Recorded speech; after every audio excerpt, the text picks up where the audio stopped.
Dobar dan i dobrodošli u naš današnji klip. Ekskluzivno danas na Motorici predstavit ćemo vam novi Ducati Desert X.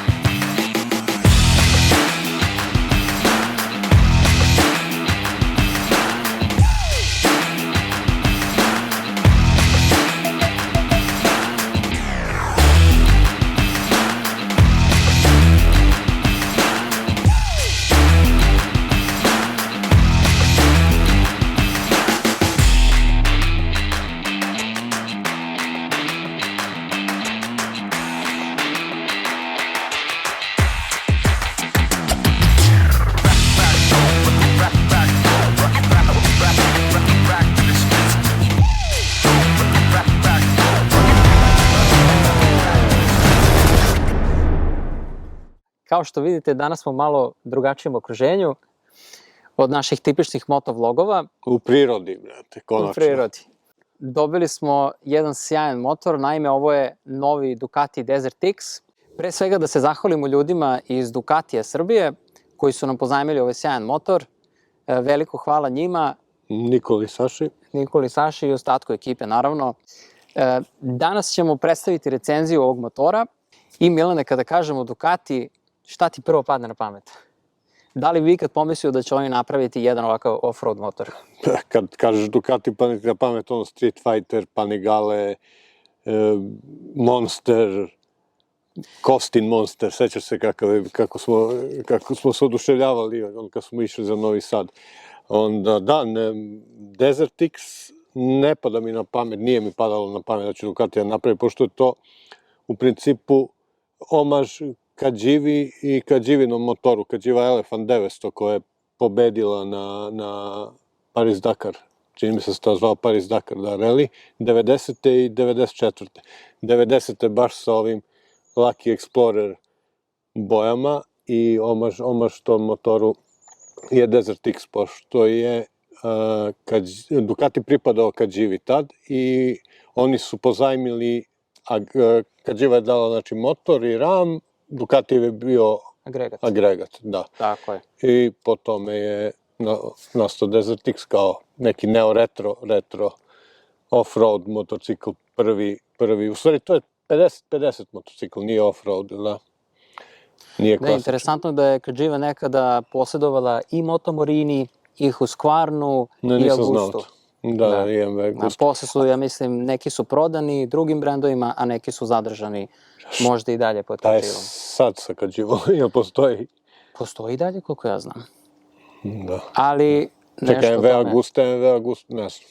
Dobro, nije bitno, ajde da pređemo, šta smo... Ništa, da krenemo možda od nekog izgleda motora. Kao što vidite, veoma podsjeća na taj neki stari motor koji je osvojio Dakar 90. i 94. Ima taj malo retro izgled, ali opet vrlo modernizovan sa LED farovima i malo onako blažim linijama nego neki retro dizajn. Tako da, sad, sve je to subjektivno kako vam se sviđa motor. Meni je iskreno motor mnogo lepši u stvarnosti nego kad sam ga vidio na slikama i sad baš kad smo se vozili na ovu lepu lokaciju, kako smo vozili ispred Milana, ja i kolega Sani, kolima, kad vidimo motor iza nas, stvarno izgleda prelepo. Kako izgleda? Dobro, a? Mnogo dobro izgleda, samo zato bih ga kupio. Da, što se tiče izgleda, meni je motor bio prvi put kad sam ga vidio na slikama fenomenalan i uživo još bolji, mada i očekivao sam nešto fenomenalno. Recimo Andrija, naš drugar, kaže da nikad ružniji motor nije vidio u životu.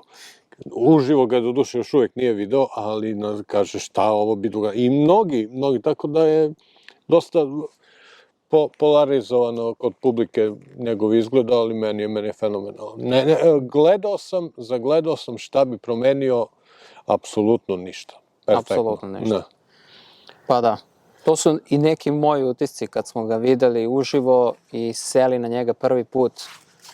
Stvarno motor je odlično. Da, i urađen je kvalitetno i što je najbolje nije urađen kao neka šminka nešto, nego je urađen robustno kao bukvalno imaš osjećaj da si seo na neku radnu mašinu, traktor, da sad kreneš da oreš s njim. Ni malo nije urađen kao šminka. Da, baš kad sam gledao prezentacioni klip Ducatija i kad su pričali kako su radili početni dizajn motora, krenuli su potpuno od nule, ali... Čekićem su, uzeli su čekići. Ali primarna ideja im je bila da naprave jedan vrlo, vrlo koristan motor koji je sposoban i za off-road vožnju i za vožnju na putu. Tako da krenemo negde od osnovnih specifikacija motora. Sama visina motora u osnovnom sedištu je 875 mm. Sada, u poređenju sa konkurencijom, to je možda malo više. Iskreno, ja bih uzeo više sedišta, što se mene tiče, da, to mu dođe 890, jel tako? A koliko može da se spusti maks? 875 je osnovno, može da ide centimetar 2 gore, tako nešto oko 890, a sa sve spuštanjem suspenzije nižim sedištem on ide na nekih 84 cm. Što još uvek nije malo. Nije malo nikako. To sve zbog visokog klirensa koji je pravljen namenski za off-road. Što se tiče položaja sedenja, to je klasičan adventure motor, široki korman, širok hvat ručica. Jeste li ne i preširok? Izvini, samo sam hteo da dodam, recimo po vožnji po gradu nije preširok da ne možeš da uradite da ne možete da radite neki filtering i nešto. Sasvim je korektan motor za grad. I to me u stvari prvi utisak mi je, kad sam krenuo da ga vozim dok smo dolazili ovde po gradu, bilo mi je čoveče, pa ovo je za grad fenomenalno. Što se tiče agregata, agregat je isti onaj kao iz Multistrade V2 i Hypermoto. Ne znam da li još neko deli taj agregat, ali agregat je oko 937 kubika. On izvlači 110 konja i 84 kW, ako se ne varam. Da. Doduše, vi imate i one power modove, možete da menjate. Ukupno 6 modova, 4, ja mislim, za jačinu. Imamo 2 off-road moda, Enduro, koji je manje agresivan, i Rally mod, koji je vrlo agresivan i mi se nismo sudili da ga probamo u Rally modu, zato što nismo, ja bih rekao, toliko iskućni vozači. Jesam, na kraju, morao sam. Malo, da. Da ne kažemo možda... U Rally modu je isključen ABS, isključen wheelie control, isključen traction control, maksimalna snaga, to je to. Težina motora je 224 kg sa punim rezervoarom koji iznosi 21 litar. Izgleda mnogo lakše u vožnji, to sam teo sad da te prekinu. Znači, 224 kg, ali prvi put kad sednete na njega, da li je težište nisko, da li je njemu urađeno ta suspenzija, podešavanje ili šasija, ram, kako mu je već određen, deluje motor dosta lakše nego što jeste. Da, sa tih 21 litar domet, ja mislim da je oko 400 km sa nekom prosječnom potrošnjom 5,5, 5,6, ali interesantno je da može da se dokupi dodatni rezervoar, koji ne znam tačno gde staje, Milane, negde... Da, sa strane, kao ispod zadnjeg sedišta, ispod zadnjeg blatobrana, pa sa strane su kao 2 mala rezervoara i koji je priključen na pumpu kojom vi posle klikom dopunjujete glavni rezervoar iz njega. I koliko dodatnih litara možemo? 8 dodatnih litara, znači 21 plus tih dodatnih 8, 29 litara ukupno, što uopšte nije malo. Sa potrošnjom 5,5 litra prosek, da, definitivno 500 km sigurno. Prednje kočice su taj Lima Brembo, to stop Brembo kočice, fenomenalne su, nema nikakvih zamrlja, i na prednje ni na zadnje. Obe kočice su top klasa. A suspenzija prednja i zadnja? Kajaba. Takođe koliko je... Mislim da je prednji suspension travel ili ti hod 230 mm. 230 mm. Znam, po mom motoru je 130, ovo je 230, a clearance motora je 250 mm. Dosta su veliki clearance uradio. Jasno, i zadnja suspenzija ima isto hod 220 mm. I kod zadnje, i obe su skroz podestive, znači preload, rebound, kompresija. Kod zadnje je isto moguće preload podešavati, ne treba vam dodatni ključevi, sve samo rukom jednostavno ako vi imate suvozača ili neki teret veći, vi to rukom podesite za kilažu. Točkovi su naravno sa žičanim felnama, imamo 21 inč napred i 18 inča pozadi. Da, standardna off-road konfiguracija, da, 21, 18 tubeless gume. I pored toliko velikih felni, neverovatno je koliko se lako vozi u krivinama.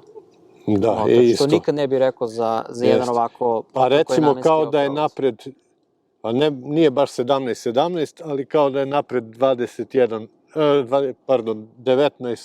17. Možda čak i više naginje prema 17. Mnogo se lako vozi po asfaltu. Uz motor dolaze koje gume? Pirelli, Scorpion? Pirelli Scorpion Trail, ja mislim da su, nisam, ajde da ne bude. Ili Pirelli Scorpion Rally. Na prednjem delu motora vidimo fiksiran vizir, koji je malo niži, ali Milane beše može da se kupi neka dodatna opcija. Da, može dodatak, ima touring vizir, jeste za moju visinu malo previše. Nizak, vetar mi bukvalno udara baš ovako ispod brade, malo imam pištanja.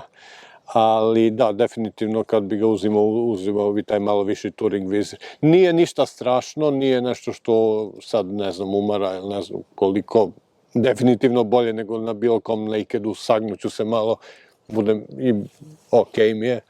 Meni je lično ovaj vizir sasvim dovoljan, mada ceo motor je meni malo visok, tako da... Pa dobro. Ne nešto na što bi se ja... Dobro, da, inače ja mislim da je moguće da je motor rađen za malo više ljude.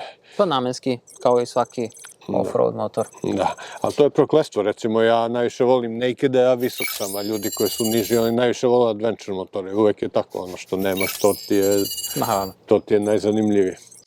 Imamo zaštitu ručica, doduše plastične su, ali vrše posao, od nekog vetra štite. Da, mislim okej, klasično.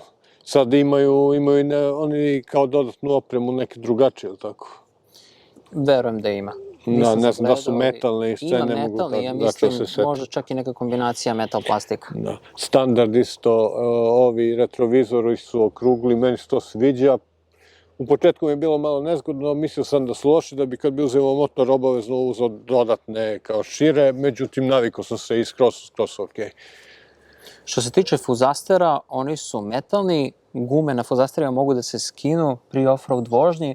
Takođe, interesantna stvar, u vezi zadnje kočnice možemo da okrenemo samu podlošku zadnje kočnice kako bi lakše kočili pri... Ako stojimo dok vozimo off-road i kao i menjač ima dve pozicije, višu i nižu, viša za off-road, niža za... Tako da možete i papučicu menjača i pedalu kočice da po visini štelujete.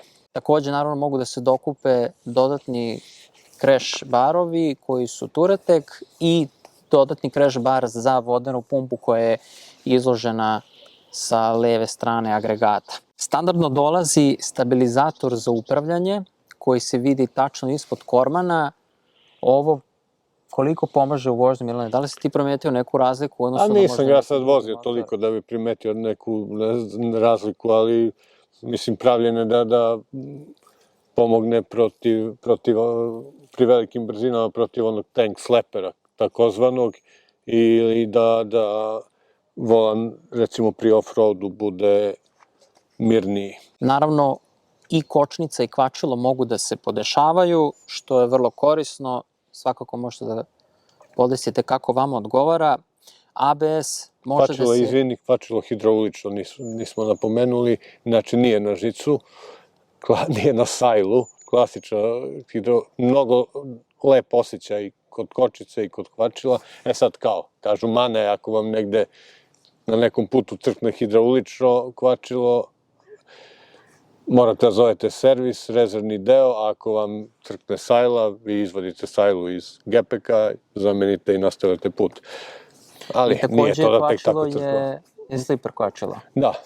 To kad si pomenuo baš za kvačilo kako je hidraulično i što može da bude dobro i loše, ali u ovom slučaju gde imamo auspuh, to je držač auspuha na ovom motoru, nije zavaren. A nije zavaren za ram, za šasiju. Da, on ima, čak i ram mu je zadnji na šrafovima spojen sa prednjim, tako da je čak i ako iskrivite zadnji ram, vi ćete zameniti ceo taj zadnji deo. Naravno, ali recimo, da, to me baš odbilo kod Yamaha Tenere kad smo gledali, savaren je držaš auspuha za ram i sad ako vam padne motor koji je predviđen, kao i ovaj Ducati napravljen da pada, jer ga vozite off-road, i ako slučajno polomite taj držač auspuha, to je totalna šteta, jer ste polomili ram motora. Takođe imamo ABS dugme, možemo da isključimo ABS u toku vožnje, što je vrlo korisno. Ne samo da možemo da isključimo ABS, nego možemo da isključimo ABS na zadnjem točku, možemo da podešavamo kojom snagom ABS koči na zadnjem, u odnosu na prednji možemo da isključimo i prednji i zadnji, znači bukvalno toliko kombinacije ima, kad mi je Saša pokazivao, pogubio sam, trebamo... Saša iz Ducatije. Saša iz Ducatije je bukvalno, ja mislim, jedno pola sata ukratko objašnjavao šta sve taj motor može.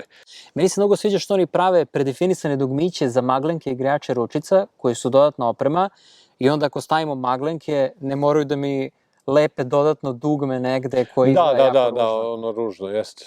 Možemo da pokažemo malo display i kako izgleda, kao i tih svih 6 modova vožnje, gde možemo za svaki mod menjati snagu, možemo menjati nivo traction kontrola, ABS-a, cornering ABS-a, wheelie kontrola i engine brakinga, je li tako? Tako je. Znači, 6 modova i od svih 6 sve se menja, šta god poželite. Od standardne opreme takođe ide skid plate, tačnije zaštita auspuha. Kako se skid plate kaže na našem jeziku? Ne znam, ako znate, pišite u komentarima, to nas baš živo interesuje. Tražili smo, googlali, ali... Livery znači Lucky Explorer livery i skid plate, ili to? I šta nam još treba? Lucky Strike livery starog motora, ili tako? Da. Tako je. Lucky Explorer se zove. Takođe, od standardne opreme idu i prednje i zadnje LED svetlo, takozvane ringlice. Ne, ringlice su kao Angel Eyes kod BMW-a ovo. I takođe su automatska svetla. I to sam vidio kad smo vozili, kad je bio sumrak, svetla su se automatski upalila, to me oduševila, i što je najbolje, za Andriju savršen motor, iako mu je mnogo ružan, ima automatsko gašenje migavca, znači jedna savršena stvar. Verujem da to mnoge ne interesuje, ali nama bi spasilo život i muke. Takođe smo na kratko izašli na autoput, nismo pomenuli da ima tempomat kao standardna oprema. Da, mislim da su mi rekli da je tempomat obavezan, ali da je to kod mnogih da morate da budete minimum u 4. brzini da bi radio. I kakve su vibracije u tim nekim... Sasvim korektne, ne osjeća se, ne. Prve 4 brzine su mu kraće nego u odnosu na multistradu, na primjer, zato što je baš pravljen za te off-road, a 5. i 6. zbog potrošnje su mu onako dosta produžene. Tako da je za autoput jedino, eto što bi uzao touring vizir, ostalo udobno sedišta, tempomat fenomenalno radi, gume odlične, šasija odlična, osjeća se, uopšte nije, pri višim brzinama uopšte nije nestabilan, ne osjećate da vas vetar baca. Nismo pomenuli, prvi servis naravno na 1000 km, posle se ide na 15.000, pa na 30. 14.600, da, 15, 14.600 i onda 30. Ozloglašeni Desmo servis, koga se svi plaše, zamena, mislim, provera i štelovanje tih Desmotronik ventila. I za kraj, što se tiče nekih glavnih prednosti, kao što smo zaključili, stvarno motor ima odličnu završnu obradu, svako ko planira da vozi off-road podjednako koliko i put, velika preporuka. Suspenzija je odlična, kočnice vrlo jake, Brembo možda jedna od najboljih trenutno na tržištu. Kako ti se čini udobnost na zadnje sedištu? To me baš interesuje. Kako je, posle meni preudoban napred, recimo sad kad bi kupio da sutradan se vozim, ne znam, sa suprugom negde, ne možeš ni da oceniš da tako kratko vremena. Nismo mogli da kažemo. Deluje okej, ali opet tek posle sat vremena mogu da kažem kakav je osjećaj. Za suvozač. Modovi vožnje i odlična konfigurabilnost istih, samim tim možete svašta da menjate i na kraju upravljivost za ovoliko velike točkove mene vrlo, vrlo iznenadila. Što se tiče nekih mana koje smo mi videli, fiksiran je vizir, što ajde nije mana, ali možda neko može da se požali. Meni je malo smetao display, malčice je manji 5 inča TFT display, odlično se vidi po danu, ali meni sa naočarama ponekad može da predstavlja problem. Neki od konkurenata motora ovog su svakako KTM 890 ADV, Norden 911, BMW GS 850, Triumph Tiger 900 i eventualno bih svrstao Tenere koji je do duše malo slabiji. Dobro, Tenere klasa ispod Tenere, baš ogoljen motor, bukvalno. Ali onda možemo i da kažemo i Afrika koja je po cenovnom rangu tu negde, ali možda bi... Dobro, Afrika je možda malo klasa iznad, ali to je to otprilike. Mada bi ja uvek prekupio Ducatija. Tako da za kraj još jednom hvala ljudima iz Ducatija Beograd što su nam dozvolili da testiramo ovaj sjajan motor. Cena ovog modela koji danas imamo je oko 17.000 eura. Svako ko bude hteo da ga vidi, svakako može u narednim nedeljama da ga pogleda u salonu Ducatiju. Burnout. Stani. To je to. Kraj. Ovo je za kraj, brate. Znaš koliki komarac, brate. A vidim, osjećam ga, ali si rekao trpi, brate. Ništa ljudi, ajde koliko vremena imamo, još pola sata, ajde da istestiramo koliko možemo. Share, like, subscribe, neki komentar. Komentarišite dole, pišite nam i naravno u narednih par nedelja možete vidjeti ovaj divni motor u Ducati Beograd. Jeste, šta god vas interesuje, šta god valja, šta god ne valja, dislike, like, slobodno, to je to. Ajde, Ćao!